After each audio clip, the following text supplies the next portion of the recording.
Hey everybody. I've been having the hardest time getting on here through StreamYard. I have to use my cell phone because the computer's not working. Please tell me if you're in the building, if you can see me, if you can hear me. I hope my mic is loud enough.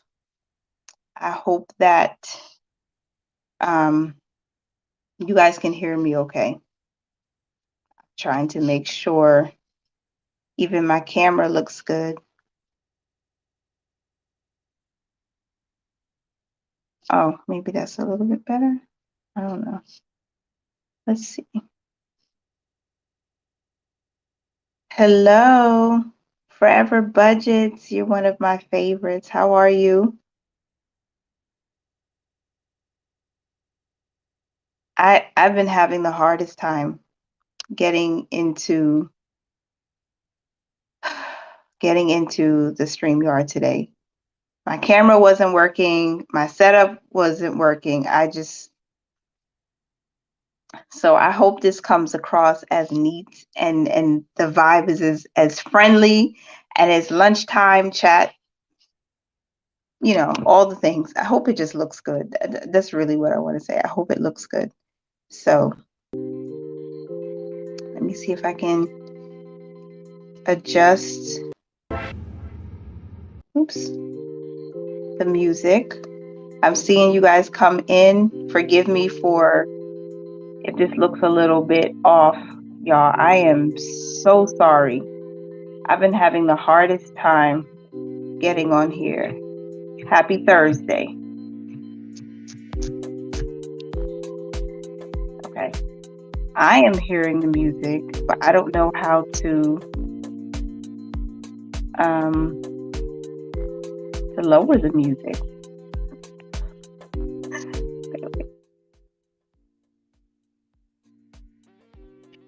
Okay. Hey y'all. Okay, thank you. Hey Desiree. I'm doing good. I'm just a little frustrated because this is not the setup I wanted. And yeah, I'm not completely ready. I'm not as put together as I want it to be. So I hope it doesn't look so ghetto.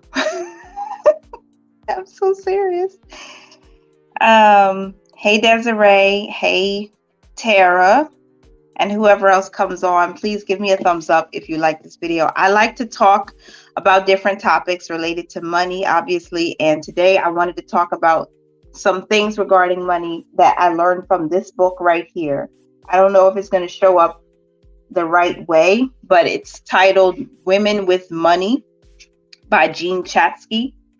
Basically, she did several surveys and interviews with different women at different stages of their lives to talk about money in relationships, money and their emotions, and women who invest, women who were divorced, women who are single, women who are remarried, women who have children, women who don't have children, from all different aspects. And I think one of the reasons why this channel is in existence right now is because I was once that woman who was not married, who did have a child. I was married before, divorced, the whole nine, but I had a lot of challenges and misunderstandings about money. So I wanted to kind of talk about that a little bit, which is why I titled it, the 3 S's, right? Safety, security, and I think it was savings for women. So what is, if you can put it in the chat, what is one concept about money or one feeling you have about money that you think might be anything? If do you think it's a hindrance to you? Do you feel like are you scared to talk about it? Are you afraid of not understanding how to use it in different aspects like savings and investing, things like that? Like, give me some feedback if you can hear me. What thoughts do you have about money? Like, what's the very first thing you think about? I'm going to share while you guys hopefully are going to put your comments in. I did this money questionnaire type of application thing in the book here. And the first question that the author asked was, what was the feeling about money like in the home where you grew up? Forgive my little bun. I know it's, whew, child, I'm on the struggle bus today, but don't worry about that. We're going to get through this. What was the feeling about money like in the home where you grew up? For me, the very first thing that came to my mind that bubbled up was that we had to struggle to get it. The struggle. I don't want to struggle with money. Right now, I think that's one of my biggest pet peeves is that people say, well, I'm struggling because I don't have enough to pay the rent, or I don't have enough to buy food, or I don't have enough to enjoy myself. I don't want to struggle with money at all, which is why I think that fuels me to be so on top of the budget, be so on top of making sure that, you know, everything adds up, making sure that we have enough savings, making sure that we are ahead of our bills, making sure that we're not spending where we shouldn't be spending, if that makes sense. I've seen my parents struggle. I've seen other adults around me struggle. My mother had a friend when I was a very little girl. I was probably about 4 years old. And this friend would come over, and I would ask her sometimes. I would say, hey, do you have $1? Because I would want to go to the corner store and maybe buy some gum or something like that. And she would tell me, I don't even have 2 pennies to rub together. And I would think to myself, well, why don't you have 2 pennies to rub together? What does that mean? How do you not have money? Like, as a child, I'm thinking, you're an adult, you should have money. There's no reason why your purse should be empty. She had a nice little cute purse that she would carry with her, and she told me she didn't have 2 pennies to rub together. And I'm thinking, that's got to be a struggle, because she had children, because her kids would come by to my mother's house and we would play together at some times. But I always felt like it was a struggle growing up, and I don't like that. Let me see. I'm trying to see if I can pin some of your comments. Oh, there it is. Okay. Forgive me, because I know you said your name before, and I really should remember your name, but it's escaping me right now. Forever Budgets. Don't ask for any and don't spend it. My dad focused on savings. That's good. Hey, Marcus. Thanks for coming by. So this is how I felt when I was growing up. I don't know if anyone else has experienced this. Okay, let me tell you this. What's your earliest money memory is one of the questions that she asked in this book, on this questionnaire. And my earliest money memory was using paper food stamps. Has anybody else experienced that or know what that is? The paper food stamps, they used to come in a booklet. And I think they were in different denominations. So you could have like the $5 food stamp, $10, $20. I think that's how it was. And you rip out what you need and you go to the store and you exchange it for food, basically. I think even back then, if my memory is right, you could buy like household stuff too, like toilet paper or dishwashing liquid, stuff like that. That was my earliest memory of money. And to me, that spelt struggle. That spelled always having not enough and having to use like an object to pay for what you need. Because that's what it felt like. A paper food stamp to me felt like an object, and the way I felt like adults around me when I was a child felt very defensive. If you asked them for a toy or if you asked them for a certain food, hey, let's go to McDonald's. Hey, let's go here. Like, that's how I used to feel. Desiree, what's going on? Why are you stressed out, my love? One of the other questions was, what was the feeling like about spending money? And this is where, as I got a little older, I saw something different with my parents. Working overtime and sometimes double time just to get enough money to buy a fancy something, like this huge TV. I don't even remember how many inches it was, but this TV was huge. It took like 5 people to carry it into the house. And I remember hearing the story how it took so many hours or so many weeks of overtime just to afford this television. And I mean, I can see where, you know, it's nice to have nice things, but if it's going to cost so much time and so much energy where you end up complaining about the work you put in just to get this one thing, then was it worth it? That still to me seemed like a struggle, right? And I felt like at that point, I was probably a teenager. At that point, it felt like spending money was, you're only spending money so you could feel good. You weren't spending money so that you could take care of an issue or spend time with family or go on a vacation, have a valuable experience, something that you could take pictures and remember it down the line. Like I wanted, when I was a teenager, I always wanted to see family photo albums from when we were babies all the way through, you know, elementary school, middle school, high school, like all of the special occasions that happened. I wanted to have those experiences. But I felt like what I was seeing from my point of view as a child and as a teenager, that it was all about spending money just to feel good in that moment. I spent $2,000 for this like 50, 60-inch television that I spent 3 weeks working double time just to get. And now I'm tired. I'm stressed out. My body is weary. That is a struggle. And I never wanted to have that feeling, which is why I think I'm so detailed and focused on where our money's going. What is it doing? Because I don't want to be struggling to earn it. I don't want to struggle to enjoy it either. Does that make sense?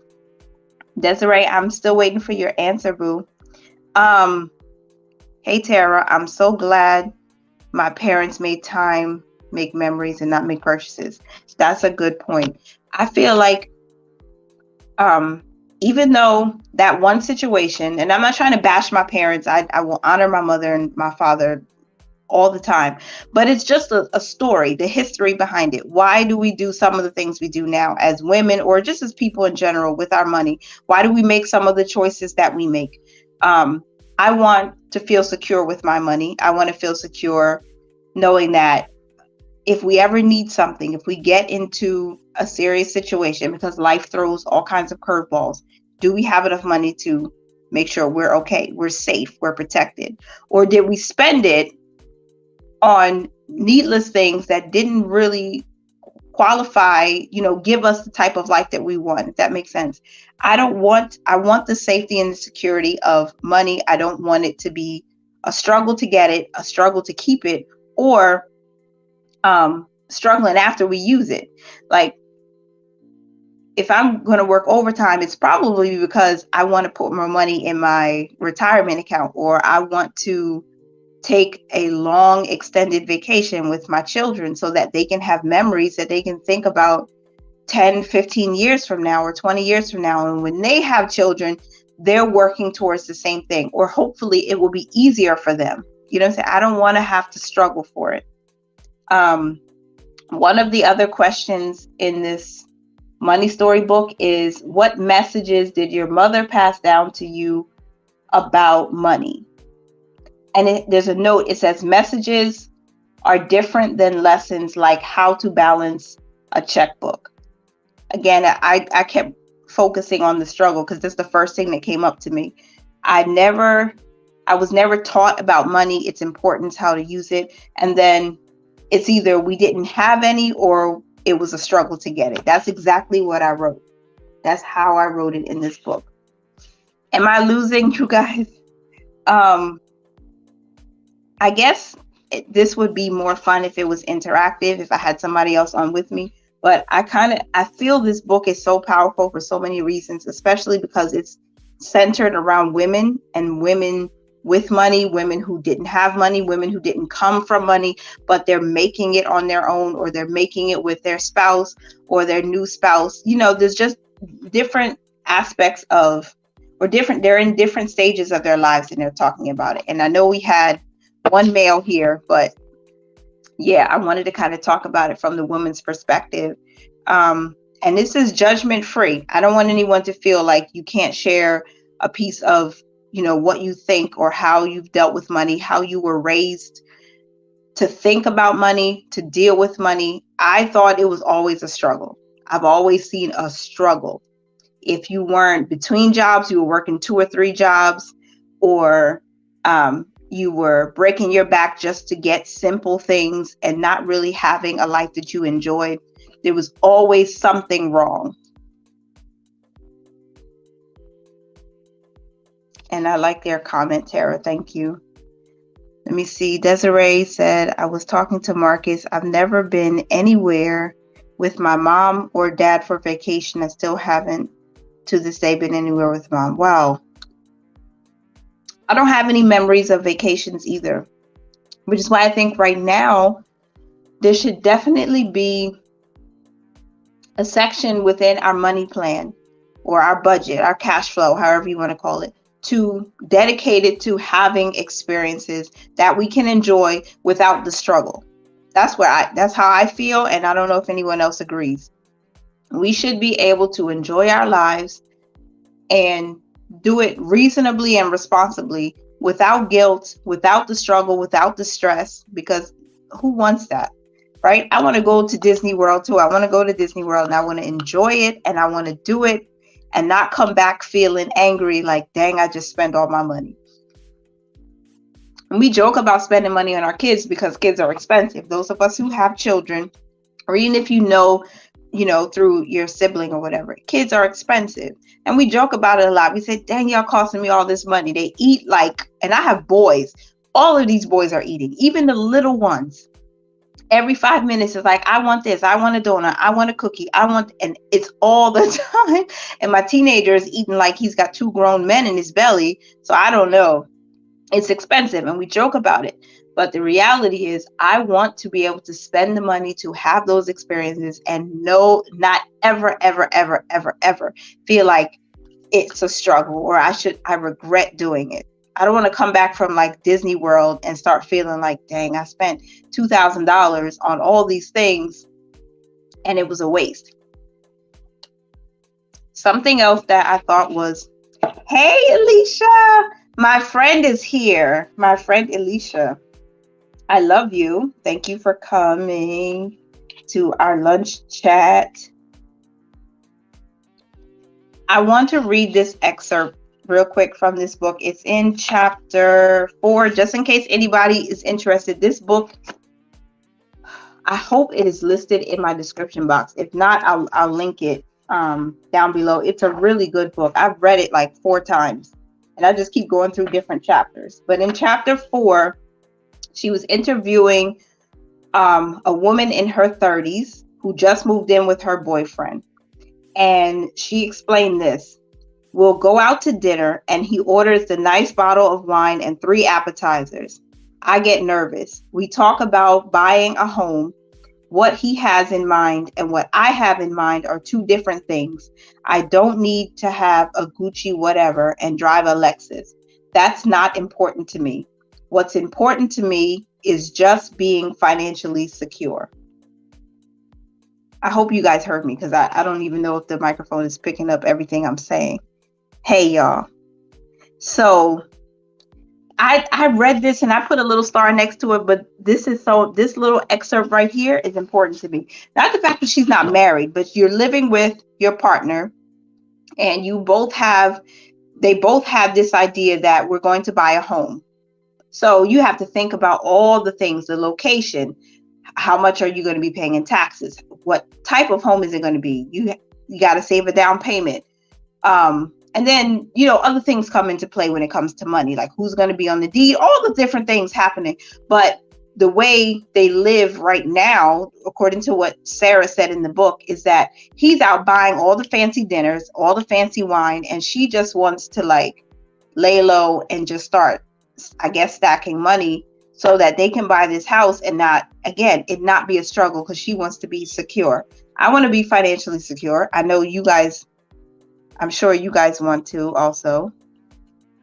And it struck me as something to think about when you're in relationships, because, they both seem to be on the same page. We're going to buy a home, right? But what what changes do you need to make within your cash flow plan, with your money, with your budget, before you get to that place, before you get to the closing table? What are you doing to prepare yourself? Because I like nice things. I like quality things. I like quality jewelry. I don't want you to buy me something cheap just because it's my birthday. If you're going to buy me a gift, make it something tasteful and elegant. But I don't need all of those things to feel secure, because that's kind of like, you're going to show it off, and that's fine. Or you just want to wear it for yourself. You want the new bag. I'm not into all of those things. What I like is knowing that we are secure. Our investments are in a good place. We have a diversified portfolio. We are spending money responsibly. We're not just going out here doing all the things so we can look good on the outside. We really have a strong foundation, and we have a good relationship with our money. I love you too, Alicia. Oops, where'd it go? So let me look at some of the comments. Alicia, you said, yes, family time. I know I'm jumping in mid-convo, but I didn't have a lot growing up, but we had great memories. I tried to instill those same moments and values in my kiddos. We have set weekly fam time. That is super important. A time of the week where it's just you and the kids, you and the family, that's so important. And I feel like children remember those moments more. But I still, although, and I know you do this, Alicia, I believe you do, because you talked about this, and I think you shared it on your channel before, where you have an honest and open conversation about money with your children, just by showing them how to budget their money, like how to give, save, and spend, and how to manage it so that it doesn't just fly out your pocket. When I was little, I think when I was a child, the one phrase I heard a lot was that money is just burning a hole in your pocket, because I wanted to go to the store and get winter fresh gum, because I love winter fresh gum. I wanted to go and buy the homegirl chips when they have them in the store. I'm probably dating myself, and please tell me I'm not the only one who remembers those homegirl and homeboy chips, because those are the things I wanted to buy. And I would hear stuff like, that money is burning a hole in your pocket, because nobody ever taught me from a young age how to manage that money. And because we didn't spend a lot of time together, most of our time was outside until the street lights came on, and spending time with friends, running up and down the street, going to this store, going over here. I remember in the neighborhood I used to live in, there was a Checkers that had just opened up, and we would go there for fries and burgers. And I was only seeing people spend money, but nobody talked about how to save it or why it's important to save. Like, none of those things came up. So we didn't spend time together as a family so I could gather that information. So it's so important for me and my husband to do that now with our children. When we have a budget meeting, outside of, certain discussions that we keep private, we have it with the whole family, so everybody can hear, this is what we're working towards, this is what we're working on, and this is what I want you to think about when you go throughout this week, so you don't spend all of your money in one place. I feel like those conversations are important to have right now, instead of just, go do your own thing.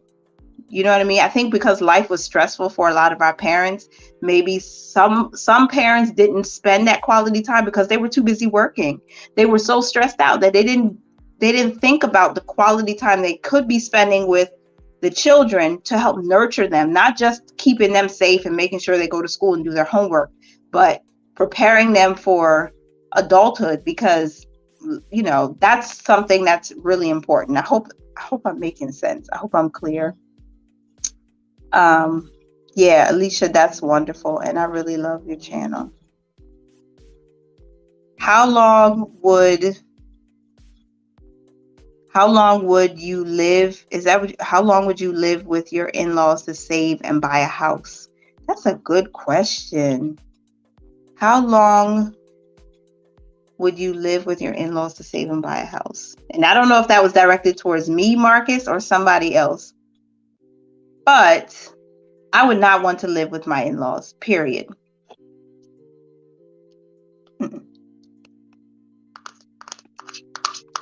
I would not.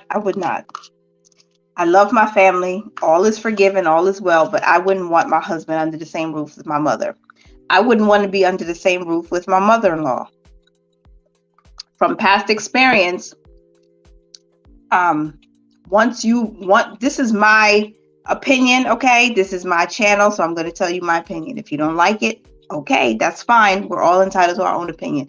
But when you get married, these two people come together, they are a family. And then when they start having children, that's their family.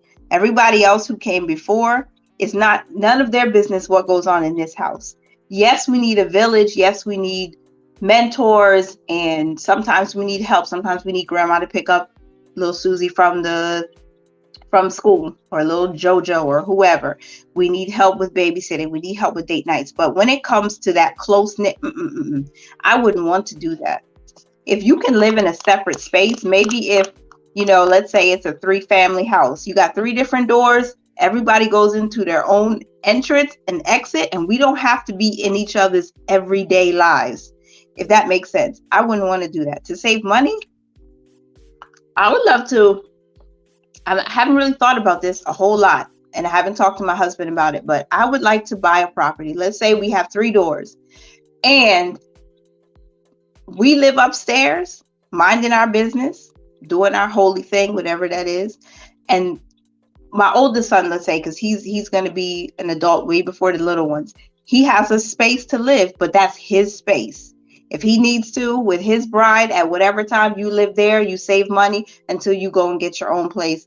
That would work for me, if that makes sense. I would do that, but I don't want other people in my space. I just don't like that.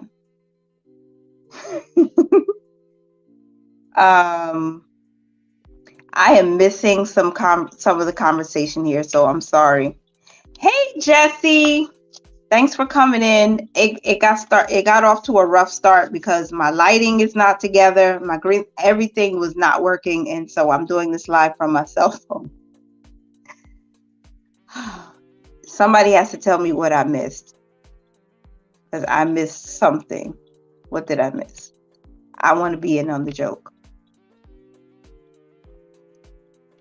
Marcus, I had to go home to save too, but my home, and for me a year seemed too long. You see,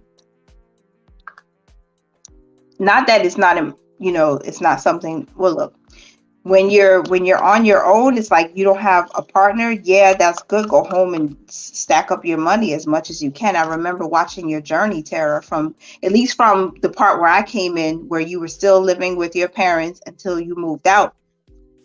That's fine, but I wouldn't want to live with a whole family, like a whole spouse and children with in-laws. But that's a great way to save money, for sure. I don't know what I missed between Alicia and Marcus.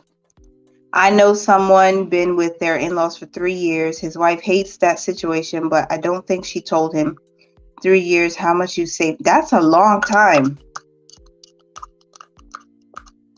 If I had to grin and bear it to do that for about a year, tops.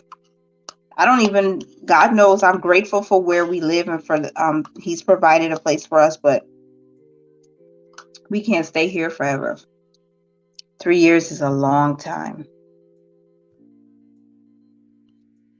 Alicia says, yes, we have very candid convos. They have their own binders too, which I love. I took that idea from you. I already have some binders set up in my Amazon cart, ready to buy for all 3 of my boys so they can get on the money.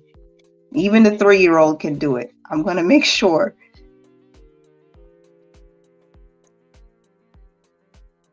I don't want to be that close to my mother-in-law. I love her.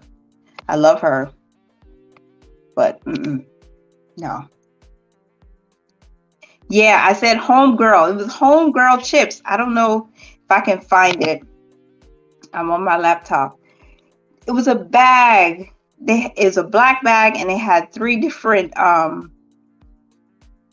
One set it was homegirl. The other set was homeboy chips. It probably didn't last long. Homegirl.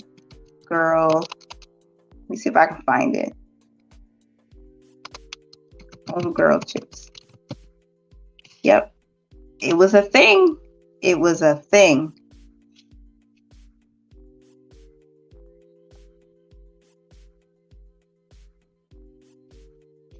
I'm trying to see if I can find it and then I'll put up a picture or something. I'll find it. Let's see.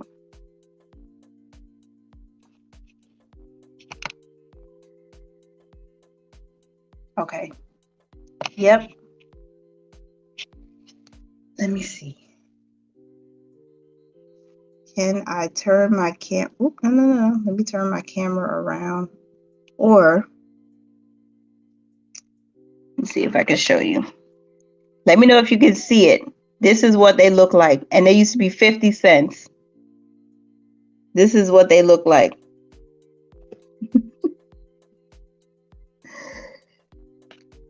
Yeah, so homegirl chips.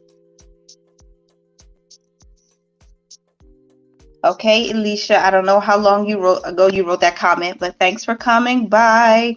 We're not going to be on much longer. Have a great rest of the day.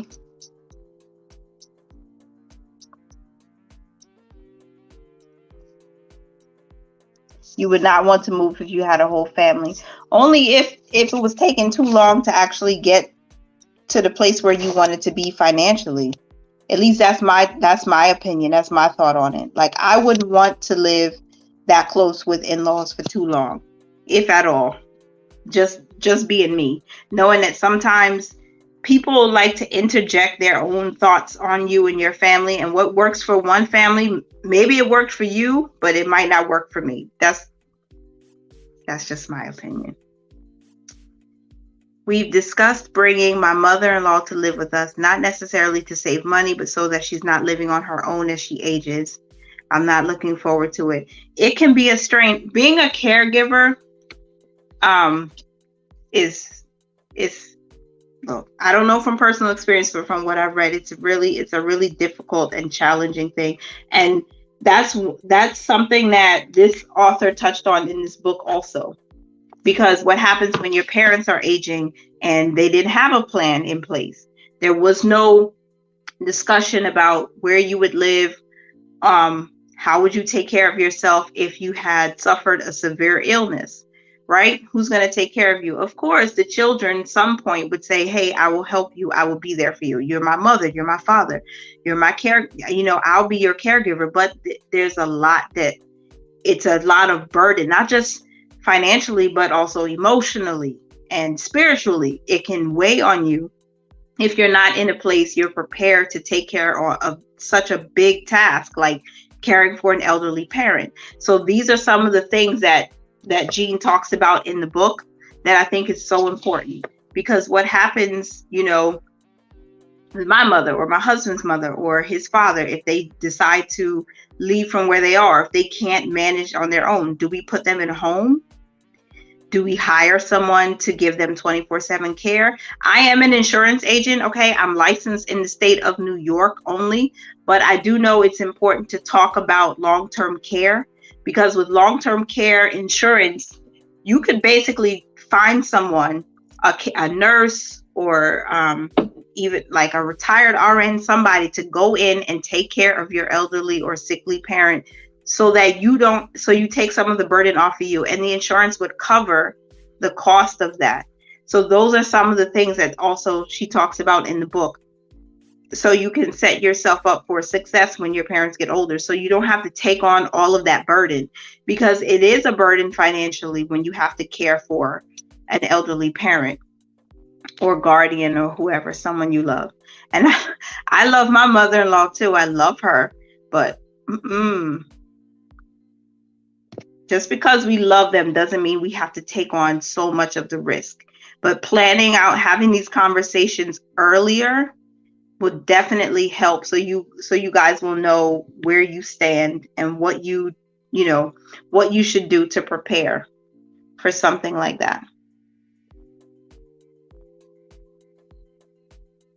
Did you see the picture when I turned the camera around? Because that's what they look like. I remember exactly that. They used to sell them in this, we call them corner stores. They had a corner store in my neighborhood, and we used to buy those things up.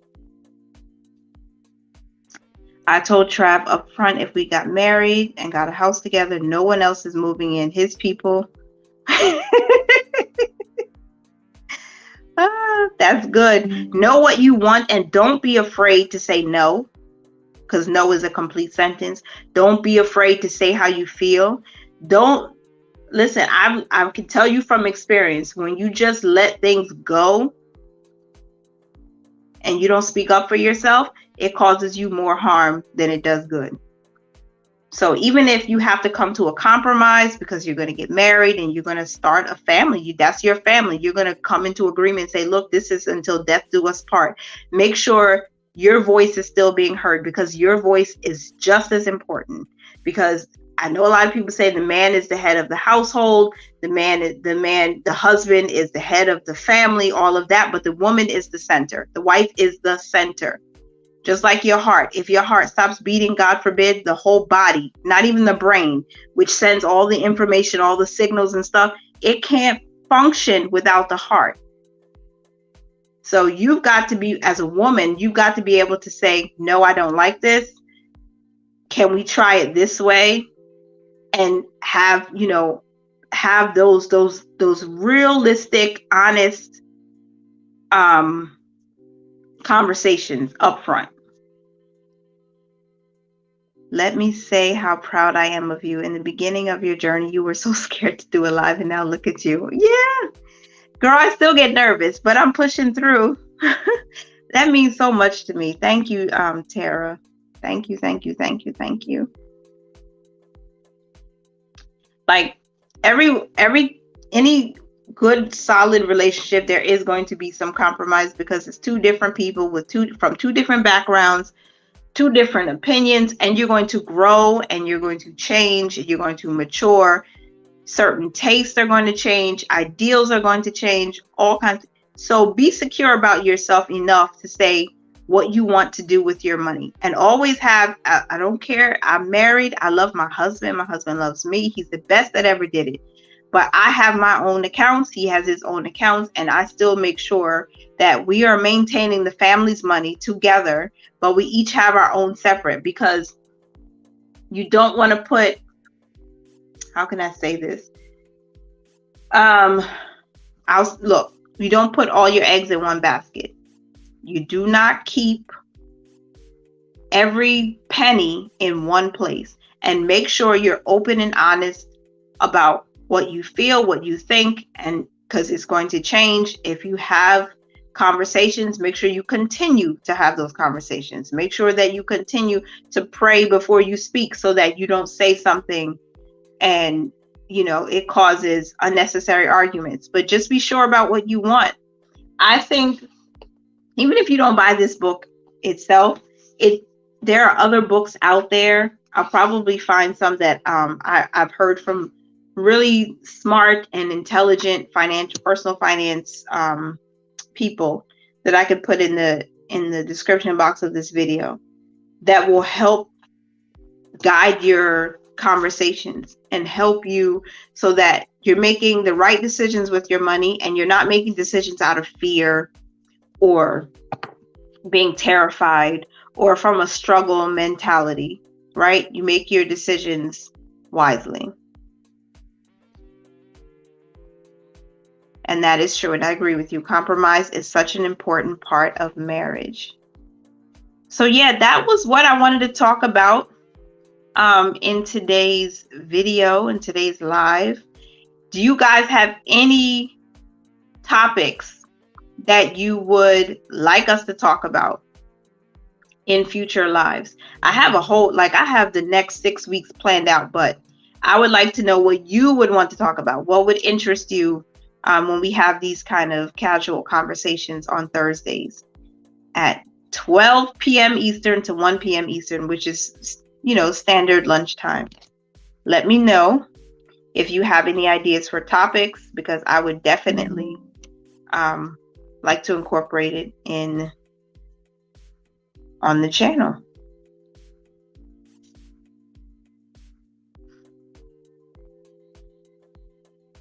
And I need to eat, because all I had was some yogurt.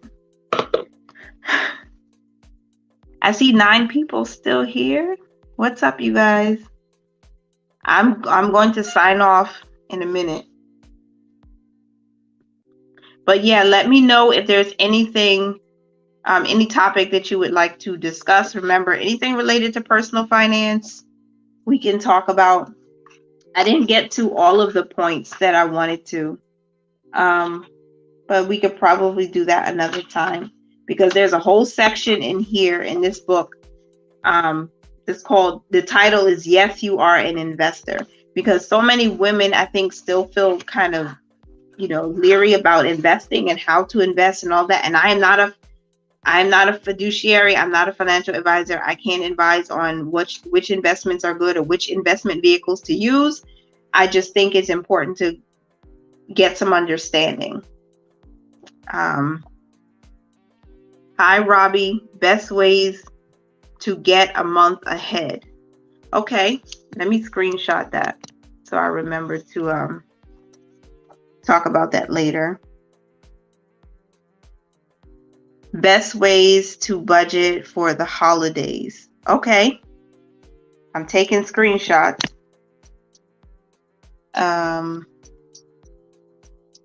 My girl, Forever Budgets topic, holiday spending. Why is this phone doing this to me? Let me see. Holiday spending. This time of year is always tough for need. The shoe always drops. Okay. You see, like-minded people coming together. I love it. And we build off of each other. Okay. So I'm taking note of these. I took some screenshots, so I'm definitely going to talk. I have a video about that. I think I posted it last year, maybe it was earlier this year. How to get ahead, but we'll talk about that in the live. And then if there's anyone who has time available on Thursdays, again, between 12 Eastern and 1 p.m. Eastern, if you want to join me on the live so we can make this, get a couple new voices on here, that would be great too. Just let me know. You can always email me. My email address is always in the description box or in the about section if you go to my channel, and then or you can DM me on Instagram, and that way I can send you a link if you ever want to be a part of these lives. We're just going to keep it casual, but just be honest and open with each other. And my teenager is now home from school because today is a half day, so I'm going to sign off. Thank you to everybody who joined on this live, and I'm screenshotting your guys' ideas so I don't miss it. And I can't wait to talk to you guys again next Thursday. Listen, Desiree did my budget last week on last week's live. So if you have time tomorrow, check out my November budget setup. I did it a plan with me style. And he is like really trying to get inside. So I love you guys. Peace. Have a great rest of the day. And I'll talk to you guys either in tomorrow's video or next week, Thursday. Bye, you guys. Have a great day.